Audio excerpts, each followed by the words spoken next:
Em uma noite fria, a sociedade se reuniu. O ambiente estava carregado de expectativa. Entre os presentes, o médium Costel entrou em transe. Sua mão psicografou uma mensagem poderosa. A assinatura: João, o evangelista, o discípulo amado de Jesus. A mensagem era um chamado aos trabalhadores da terra, não só de braços, mas de espírito. João anunciava uma nova era de consolo e esclarecimento. O tempo das trevas havia passado. A verdade antes velada seria revelada em plenitude. Era um convite para que todos se unissem à obra da doutrina espírita. Obreiros do Senhor, prometia João, seriam recompensados. Para Kardec, aquela mensagem foi uma confirmação. O mundo espiritual endossava seu trabalho. A comunicação de João era estratégica. Apontava para a moral cristã, resgatando a essência dos ensinamentos de Jesus.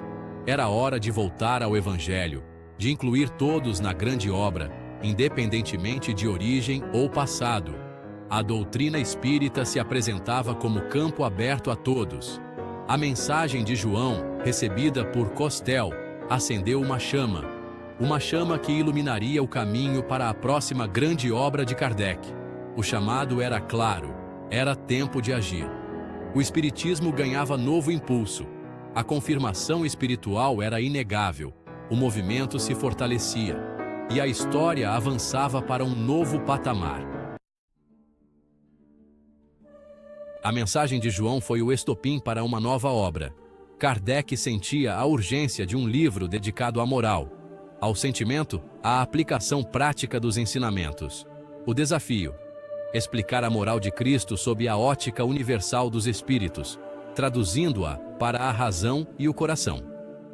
Assim nasceu o Evangelho segundo o Espiritismo. Kardec mergulhou nos textos sagrados, mas contou com uma legião de colaboradores espirituais. Perguntas eram feitas a diversos médiuns, buscando a concordância universal das respostas. Quando as ideias convergiam, ali estava um princípio doutrinário. O controle universal era a garantia contra enganos. O foco era exclusivo nos ensinamentos morais de Jesus. Dogmas e milagres ficaram de lado. O que unia era a caridade, o perdão, a humildade, o amor ao próximo. A moral de Cristo era universal, patrimônio da humanidade. O Espiritismo vinha para explicá-la e torná-la praticável. O Evangelho segundo o Espiritismo era, enfim, um roteiro para a vida, um convite à transformação pessoal e um marco na história espiritual da humanidade. Kardec apresentou uma ideia ousada: o Espiritismo como terceira revelação. Moisés trouxe a lei da justiça, Jesus, a lei do amor. O Consolador prometido por Cristo, segundo Kardec, era a doutrina espírita. Não um novo Messias, mas a voz coletiva dos espíritos, cumprindo a promessa de esclarecimento. O Espiritismo não destruía a lei, mas a explicava, trazendo a chave de leitura que faltava. Sua força vinha da concordância universal dos espíritos, recebida em diferentes lugares e médiuns. Era uma revelação coletiva, democrática, imune ao fanatismo individual. A moral espírita não se baseava no medo ou em rituais, mas na caridade. Fora da caridade não há salvação, a máxima central. A salvação não é um decreto, mas uma conquista pessoal, consequência natural das ações. O bem é o passaporte para mundos felizes. O mal, a corrente que prende ao sofrimento. Uma moral lógica, racional, que coloca a responsabilidade em nossas mãos. O Espiritismo propunha uma ética universal, acessível a todos. A proposta era clara: agir pelo bem, evoluir pelo esforço próprio. O destino está em nossas escolhas.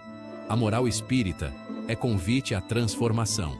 O Consolador havia chegado, não para dividir, mas para unir.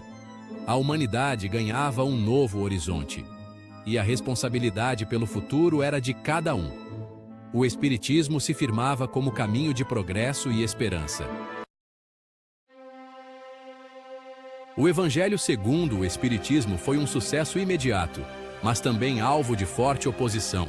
A Igreja Católica reagiu com dureza, incluindo a obra no Index Librorum Prohibitorum, a condenação máxima, proibição de leitura, posse e divulgação. A perseguição não ficou só no campo das ideias. Em Barcelona, centenas de livros espíritas foram queimados em praça pública, no famoso Auto de Fé. A intenção era destruir as ideias, mas o efeito foi o oposto. A fogueira de Barcelona iluminou o espiritismo, dando-lhe visibilidade e força. A notícia correu à Europa, despertando curiosidade e interesse.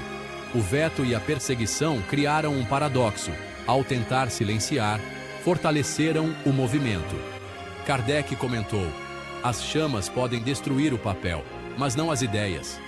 O Auto de Fé tornou-se símbolo da luta entre intolerância e liberdade de pensamento. A perseguição deu mártires ao movimento e fortaleceu a convicção dos seguidores. A semente estava plantada. O fogo não impediu o crescimento. O espiritismo ganhou novos adeptos. A doutrina se espalhou ainda mais. A resistência só aumentou o alcance da mensagem. O episódio marcou a história do espiritismo. E a chama das ideias continuou a arder. Nada poderia deter o avanço do novo pensamento. O poder do Evangelho. Segundo o Espiritismo, está nas mensagens dos Espíritos. Elas aconselham, consolam, inspiram. Espíritas, amai-vos, este o primeiro ensinamento. Instruí-vos, este o segundo. Amor e instrução, os dois pilares. A salvação não está em rituais ou dogmas, mas na prática do bem. Fora da caridade não há salvação, resume o destino dos homens. A fé é redefinida, precisa de base, compreensão, razão. Não basta ver, é preciso entender. A fé raciocinada não teme o questionamento, busca a luz da razão. O Espiritismo convida à participação ativa, não à passividade. A fé é conquista da inteligência e do coração. Sobre a morte, os Espíritos são claros. Ela não existe, é apenas passagem. A morte é para a alma, o que o nascimento é para o corpo, o início de uma nova vida. O luto se transforma, o desespero dá lugar à esperança. A vida continua, o amor permanece, os laços não se rompem. A promessa de reencontro consola e fortalece. O Evangelho oferece esperança real e duradoura. A polêmica e a perseguição não frearam o Espiritismo. Pelo contrário, impulsionaram seu crescimento. A proibição despertou curiosidade, validou a importância das ideias. O Espiritismo cruzou fronteiras, chegando à Espanha, Portugal e, especialmente, ao Brasil. O livro tornou-se guia prático para milhões, oferecendo uma nova compreensão dos ensinamentos de Jesus. A reencarnação explicava desigualdades e sofrimentos como oportunidades de aprendizado. A vida era vista como escola, não como punição. O Espiritismo propunha religiosidade sem dogmas, sacerdotes ou rituais. O templo era a consciência, o sacerdote, cada um de nós. Grupos de estudo se multiplicaram, levando o Evangelho ao lar. A prática era simples, mas transformadora. O Espiritismo tornou-se filosofia de vida, cultura de estudo e autorreforma. O convite era pensar, questionar, buscar conhecimento. O crescimento mostrou a sede por espiritualidade racional, uma fé que caminha com a ciência e a filosofia. A história de o Evangelho.